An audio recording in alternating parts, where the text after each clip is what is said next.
찬양하리라. 내 안에 주를 향한 내 안에 주를 향한 이 노래 영원한 노래 있으니 날 향한 주님의 크신 사랑 영원히 찬양하리라.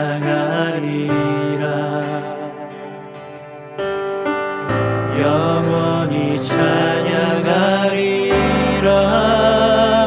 아름다우신 오 놀라우신 영원할 수 없는 사랑 오 위대하신 하나님의 사랑 영원히 찬양하리.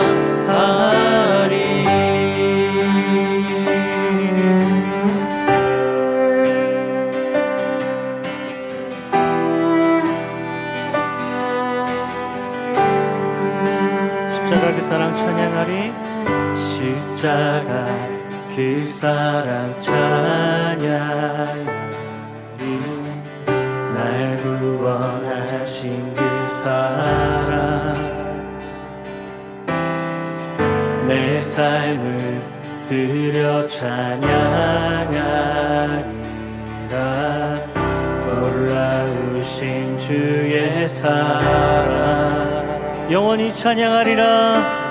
영원히 찬양하리라. 아름다우신 오 놀라우신 영원할 수 없는 사랑 오 위대하신 하나님의 사랑 영원히 찬양하리. 주와 같은 분은 없네. 주와 같은 분은 없네. 이 세상 그 누구도 주와 같은 분, 주와 같은 분은 없네. 누구도 이길 수 없네. 주와 같은 분, 주와 같은 분은 없네. 이 세상 그 누구도 주와 같은 분은 없네. 누구도 비길 수 없네. 아름다우신 오 놀라우신 영원할 수 없는 사랑 오 위대하신 하나님의 사랑 영원히 찬양하리. 아름다우신 오 놀라우신 영원할 수 없는 사랑 오 위대하신 하나님의 사랑 영원히 찬양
거친 들이 조망이 궁궐이나 궁궐이나 내 주 예수 내 주 예수 모신 곳이 그 어디나 하늘나라 하늘나라 할렐루야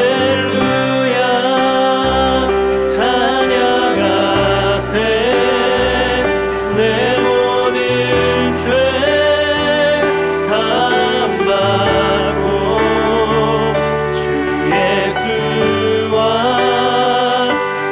동행하니 그 어디나 하늘나라 할렐루야. 네, 오늘의 말씀은 예레미야 애가 2장 11절로 17절 말씀 봉독하겠습니다. 내 눈이 눈물에 상하며 내 창자가 끊어지며 내 간이 땅에 쏟아졌으니 이는 내 딸 내 백성이 패망하여 어린 자녀와 젖먹는 아이들의 성읍 길거리에 기절함이로다. 그들이 성읍 길거리에서 상한 자처럼 기절하여 그의 어머니의 품에서 혼이 떠날 때에 어머니들에게 이르기를 곡식과 포도주가 어디 있느냐 하도다. 딸 예루살렘이여 내가 무엇으로 내게 증거하며 무엇으로 내게 비유할까? 처녀딸 시온이여 내가 무엇으로 내게 비교하여 너를 위로할까? 너의 파괴됨이 바다같이 크니 누가 너를 고쳐줄소냐? 내 선지자들이 내게 대하여 헛되고 어리석은 묵시를 보았으므로 내 죄악을 드러내어서 내가 사로잡힌 것을 돌이키지 못하였도다. 그들이 거짓 경고와 미혹하게 할 것만 보았도다.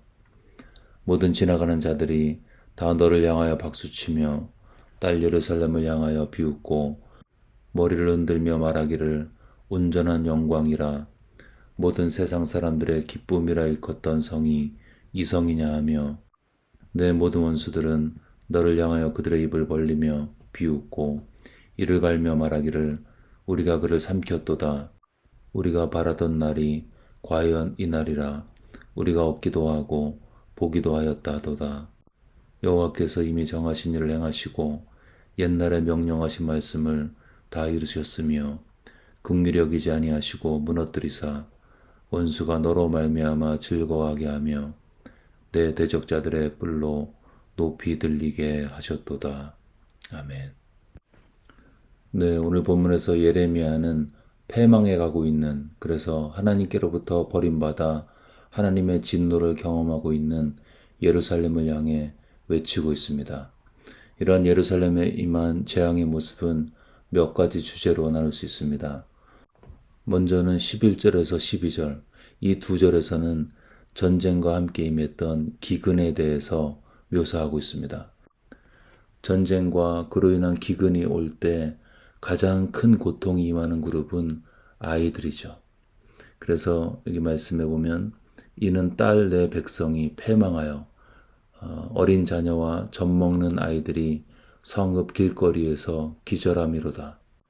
전쟁과 기근 때문에 먹을 것이 없어서 혼절하고 있는 아이들의 참혹한 모습을 계속 이야기하고 있습니다. 그들이 성읍 길거리에서 상한 자처럼 기절하여 그의 어머니의 품에서 혼이 떠날 때에 어머니들에게 이르기를 곡식과 포도주가 어디 있느냐 하도다. 그 아이들이 기근 때문에 죽어가면서 엄마 품에서 이야기한다는 거죠.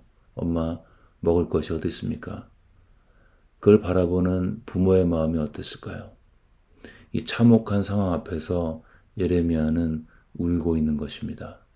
내 눈이 눈물에 상하며, 그러니까 하도 울어가지고 눈물 때문에 눈에 진물이 날 정도다, 그런 의미고요. 또는 눈물이 너무나 많이 나서 눈이 보이지 않을 정도로 그렇게 퉁퉁 부었다. 어찌됐건 예레미야는 이 처참한 상황들을 보면서 아이들에게 임했던 기근의 모습을 보면서 울고 있습니다.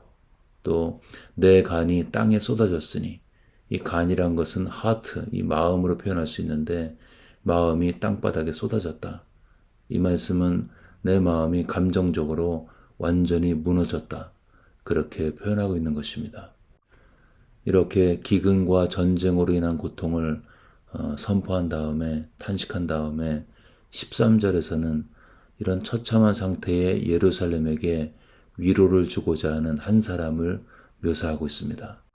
딸 예루살렘이여 내가 무엇으로 내게 증거하며 무엇으로 내게 비유할까? 처녀딸 시온이여 내가 무엇으로 내게 비교하여 너를 위로할까? 이렇게 위로를 하려고 하는 그 상황이 너무나 심각해서 또한 낙심하고 있습니다. 그러나 너의 파괴됨이 바다같이 크니까 내가 너를 도저히 고칠 수가 없다. 이렇게 말씀하고 있죠. 한마디로 예루살렘의 처참한 상황들을 묘사하면서 이 문제를 해결할 수 있는 방법이 없음을 안타까워하는 하나님의 사람의 처절한 절규를 우리가 확인할 수 있습니다. 그리고 계속해서 14절에서는 왜 이렇게 예루살렘이 멸망하게 되었는지를 이야기하고 있습니다. 너의 선지자들이 너에게 대하여 헛되고 어리석은 묵시를 보았으므로 내 죄악을 드러내어 내가 사로잡힌 것을 돌이키지 못하였도다. 그들이 거짓 선지자들이 거짓 경고와 미혹하게 할 것만 보았도다. 예루살렘이 무너지고 아이들이 기근을 당할 때 그러한 문제의 근원을 지도자의 문제라고 말씀하고 있는 것입니다. 표면적인 문제는 백성들의 죄악이었죠. 그러나 그들의 죄악을 지적하고 회개케 하지 못한 지도자들이 문제라고 본문은 이야기하고 있습니다. 이 말씀을 보면서 먼저 든 생각은 백성의 문제의 근원은 지도자의 문제이다. 백성이 잘못 가고 있는 것은 지도자의 책임이다. 이런 묵상이 되었습니다. 다시 말하면 팔로워의 문제는 리더의 문제라는 거죠. 따르는 사람은 인도하는 대로 따라가기가 쉽습니다. 리더의 사는 모습, 예배의 자세, 헌금 생활, 대화 방법, 삶의 태도, 원수를 어떻게 대하는지 이런 모습들이 부지불식간에 따르는 사람들에게 메시지를 주고 있는 것이죠. 그래서 지도자의 자리는 무섭고 두려운 것입니다. 그래서 더 큰 심판이 있기 때문에 너희는 많이 선생되지 말라고 우리에게 권면하고 있습니다.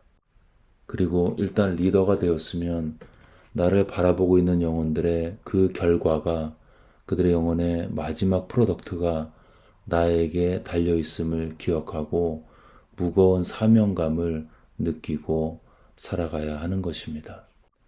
집에서는 부모가 자녀들의 리더죠. 목자는 목원들의 지도자입니다. 신자는 불신자의 지도자고 목사는 회중들의 지도자죠. 자녀들이, 목원들이, 불신자들이, 회중들이 보고 있는 것입니다. 리더가 어떻게 원수를 대하는지, 갈등이 있을 때 그걸 어떻게 풀어가고 있는지, 내가 힘들고 어려워도 남들의 어려움에 대해서 어떻게 반응하고 있는지. 여러분, 내가 이끌고 있는 집단, 그것이 가정이건 불신자 이웃이건 목원이건 교회건 그들의 영적인 상태가 어떤지 이 아침에 한번 하나님 앞에서 돌아보았으면 좋겠습니다. 그리고 하나님 앞에서 내가 영향력을 끼치고 있는 집단의 문제가 내 문제로 보이는 축복이 모든 리더들 가운데 있으시기를 주의 이름으로 축원합니다. 그러면 이러한 거짓 선지자들의 문제가 무엇이었을까요? 무엇보다도 그들은 죄악을 지적하지 않았습니다. 14절에 보시면 내 죄악을 드러내어서 내가 사로잡힌 것을 돌이키지 못하였도다. 이 거짓 선지자들은 죄악을 드러내지 않았습니다. 여러분, 죄는 그냥 두면 자꾸 숨기게 되죠. 수치심 때문에, 죄책감 때문에 숨게 되어 있습니다. 근데 숨게 되었지만 숨겨진 죄는 시한폭탄과 같아서 언젠가는 터지게 되어 있습니다. 이스라엘은 우상 숭배의 죄를 품었고 예루살렘은 전쟁 때문에 폭발했습니다. 여러분, 죄는 숨기면 삶을 파괴하게 되어 있습니다. 그래서 죄는 노출되어야 하고 노출된 죄는 반드시 하나님 앞에서 치유를 받게 되어 있습니다. 피부 밑에 고름이 가득 차 있는데 밴드에이드 붙여놓고 붙이니까 빨간 거, 분 거 안 보이죠. 그러니까 괜찮다, 아무 문제 없는 것처럼 그냥 두면 어떻게 될까요? 결국 그 사람은 그 고름 때문에 폐혈증에 걸려서 죽을 수밖에 없습니다. 고름은 좀 아프더라도 칼로 째서 그 고름의 근원을 공기에 노출시킬 때 그때 치유가 일어나게 되어 있습니다. 물론 칼로 찔 때 아프겠죠. 그러나 그 아픔은 잠시고 치유는 영원한 것입니다. 문제는 이 죄를 노출시키는 과정에 선지자들이 아무런 역할을 하지 않았던 것입니다. 그들은 백성들의 죄를 보면서 그들이 우상을 숭배하고 하나님을 떠나고 믿음으로 살지 않았을 때 그들의 죄를 보면서 심상히 여겼다. 그냥 별거 아닌 것처럼 그렇게 여기면서 평안하다, 평안하다, 샬롬만 외쳤습니다. 축복과 블레싱만 외친 거죠. 그리고 그 결과 백성들은 죄 가운데 지금 처절하게 죽어가고 있는 것입니다. 우상숭배한 백성들의 죄의 피가 그 죄를 경고하지 않은, 그래서 회개할 기회를 주지 않은 거짓 선지자들의 손에서 찾고 있는 것입니다. 목사님, 백성들이 스스로 깨달으면 됐지 그걸 왜 선지자 탓을 합니까? 물론 스스로 깨달으면 제일 좋죠. 가끔 그러기도 합니다. 그러나 많은 경우에 스스로 깨닫기가 어렵습니다. 죄의 관성 때문에 그렇죠. 관성은 원래 하던 대로 하는 습관, 가는 대로 가는 성질인 것입니다. 죄가 한번 맞들이면 그대로 하려는 성향이 매우 강한 것입니다. 그래서 스스로 깨닫기가 어렵죠. 내가 찝찝하고 불안하고 잘못 가고 있다 이런 느낌이 있지만 결정적인 순간에 돌이키는 거 쉽지가 않습니다. 여기에 바른 회개의 메신저가 필요한 것입니다. 다윗이 간음과 살인죄를 저지르고 스스로 회개하지 못했습니다. 후회하고 양심의 가책을 느끼긴 했겠죠. 그러나 그가 회개한 것은 거의 1년이 지난 다음에 선지자 나단이 와서 책망을 했을 때 그때 비로소 회개했습니다.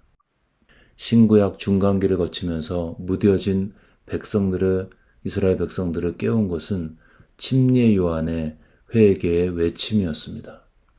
스스로 회개하면 제일 좋습니다. 그러나 우리에게는 때로 메신저의 회개의 메시지가 필요한 것입니다. 이거를 꼭 무섭게 할 필요도 없습니다.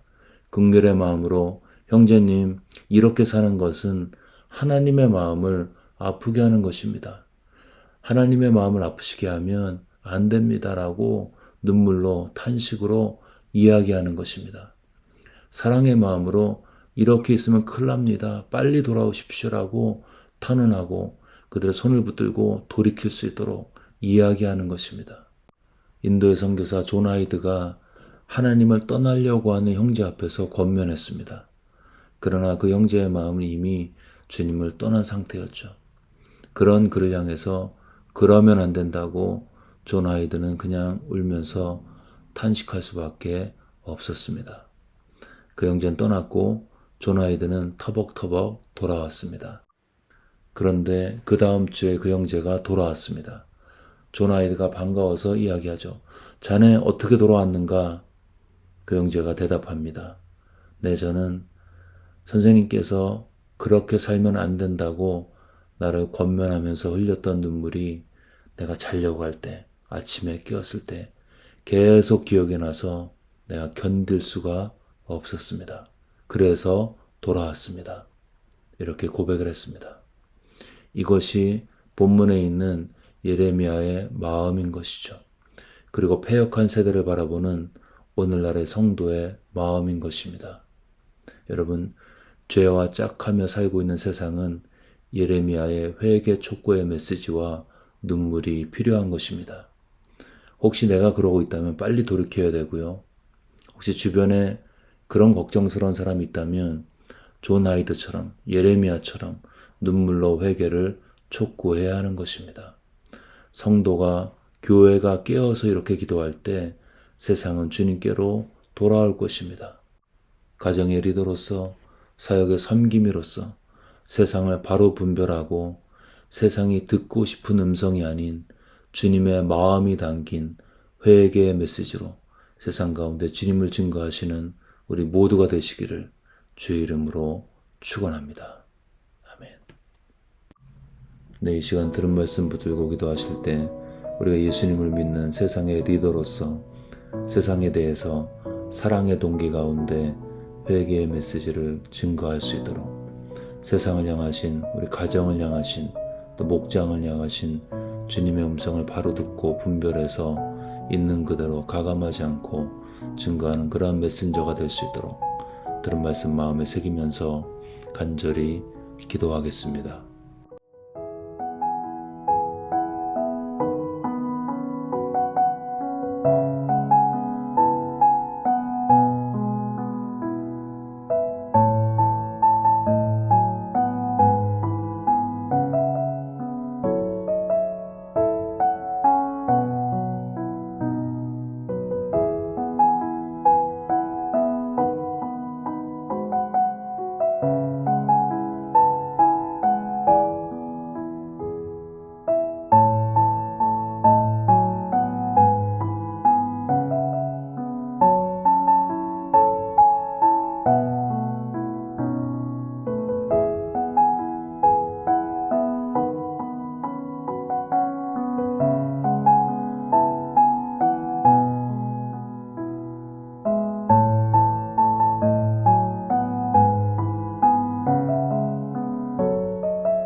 네, 계속해서 열방과 조국을 얘기도 하실 때 캄보디아 땅 가운데 특별히 짠통 시엔나이 사모님과 이분들의 가정 또 사역 가운데 하나님의 은혜와 생명의 역사가 끊임없이 드러날 수 있도록 이들의 사역을 통해서 캄보디아 땅 가운데 복음의 많은 열매들이 맺혀질 수 있도록 두 분의 사역을 위해서 기도하겠습니다. 또한 우리의 조국 대한민국이 복음으로 통일되어서 전 세계에 복음을 증거하는 하나님 나라 될 수 있도록 열방과 조국을 기억하면서 간절히 기도하겠습니다.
마지막으로 교회를 위해 기도하실 때 목장 개편 중인데 또 목자들과 함께 해주시고 특별히 새로 세워질 목자들 하나님께서 기름 부으시고 함께 하셔서 이 귀한 사역 가운데 쓰임받을 수 있도록 또 목장 개편 과정 가운데 아무런 문제나 어려움 없이 하나님께서 함께 하시는 축복된 시간이 될 수 있도록 도와달라고 목장 사역을 위해서 기도하겠습니다.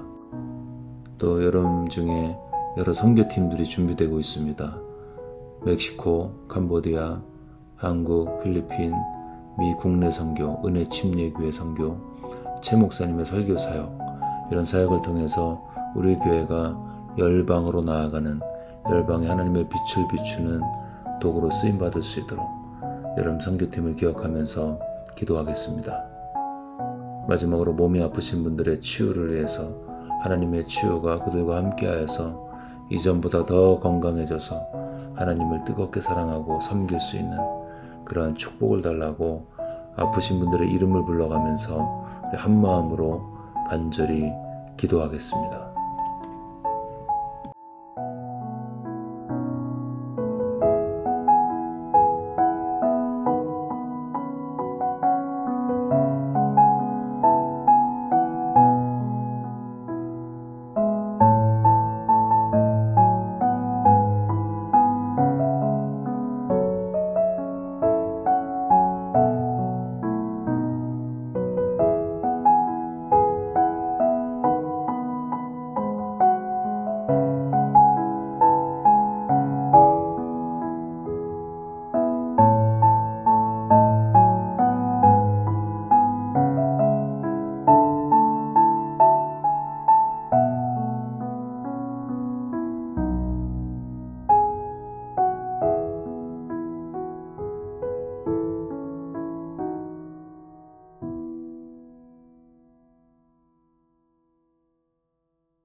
네, 이제 주기도문 하심으로 기도회를 마치겠습니다. 하늘에 계신 우리 아버지여, 이름이 거룩히 여김을 받으시오며 나라가 임하옵시며 뜻이 하늘에서 이루어진 것 같이 땅에서도 이루어지이다. 오늘 우리에게 일용할 양식을 주시옵고 우리가 우리에게 죄 지은 자를 사하여 준 것 같이 우리의 죄를 사하여 주시옵고 우리를 시험에 들게 하지 마옵시고 다만 악에서 구하시옵소서. 나라와 권세와 영광이 아버지께 영원히 쌓옵나이다. 아멘.